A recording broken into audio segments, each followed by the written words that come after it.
Quincy, and I'm a pole vault for the high school. And Kate's also on my pole vault team. My dad's the coach. And it was just a Saturday, like nothingness practice, just like a few ways practice. And it was good practice, and it was going well.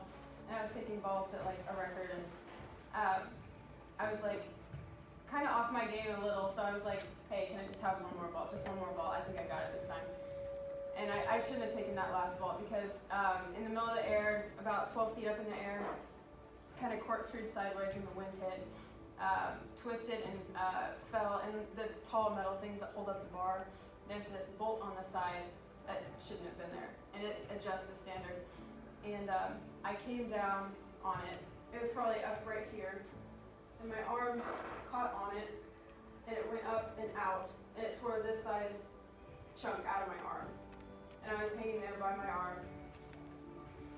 And I didn't feel it at first. I felt my ribs kind of hit the standard, and I was like, oh crap, that was a bad ball. And my dad was like, oh my God, because he saw it. And I couldn't feel it at that point, because you don't feel it at that point. And he ran over to me, and then I saw it, and it was mostly the fear, it wasn't the pain. It was terrifying. It was just like, the trauma of just seeing that, like, this isn't happening right now, it felt like a nightmare. And so, like Chaz said, he took me over to the car and sat me down, and I was bleeding all over the parking lot. I lost maybe 2 cups of blood.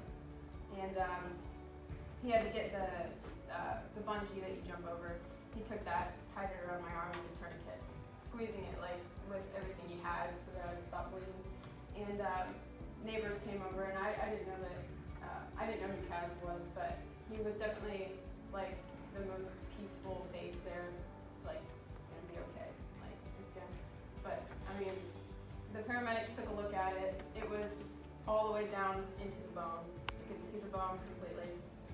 The muscle was chewed up on the inside, and the arteries were busted, and that's why the bleeding was so profuse.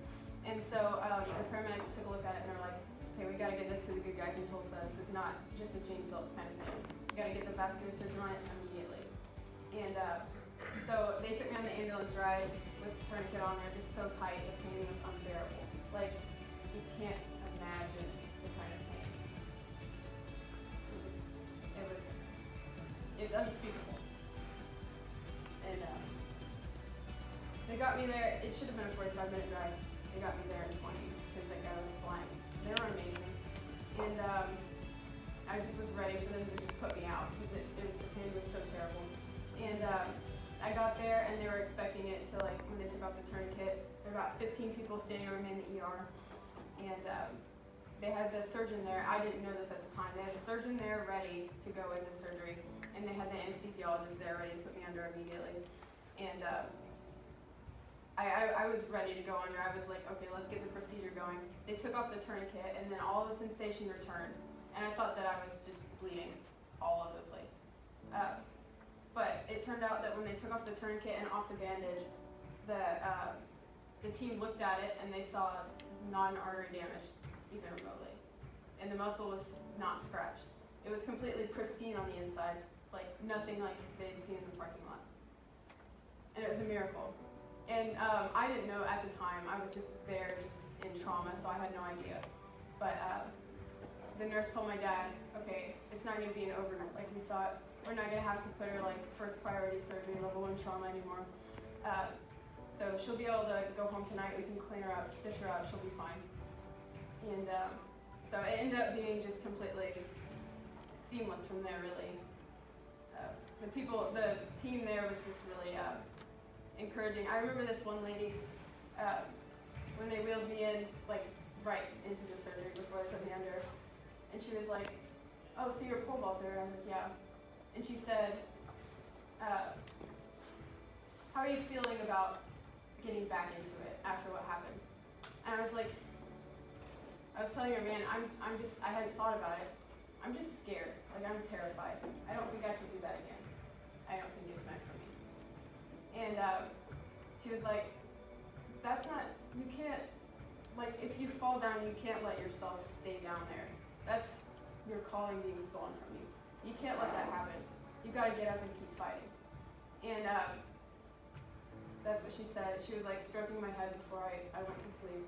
And I remember that, and I woke up, and I felt so relieved, and I was like, I know I have to do it. I have to go back. Because I was thinking, on the ambulance ride, there was this moment where I was just looking up at the ceiling, like, it's not meant to be. Like Kaz was saying about my career, what am I going to do about my career? It's just, I can't, it's not meant for me, it's not supposed to happen. And then I heard God speak to me, and he said, I'm making you ready. And that's all that I got. That's all that I heard. And then I started crying, and my dad was like, what just happened? And I was like, he just said he's making me ready, and that's all I know. And I know that he took me, like, in the moment of, like, my greatest fear, the thing that I was most terrified to happen, he had me. And even before the miracle happened, and I was touched by the angel on the ambulance ride, I felt the peace that he wanted me to have, of whether or not I was supposed to have a career, it didn't matter, because he had control over me. And I'm back at it now. I've got healed up. You can see my scar.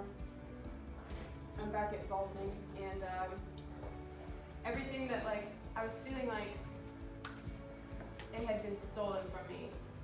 But honestly, he's given it back to me, like, full blast now. It's like hard to imagine. He just has, like, given all of the blessing back in a way that, like, I can't even know how to handle. So I'm back, like, breaking records, winning meets, and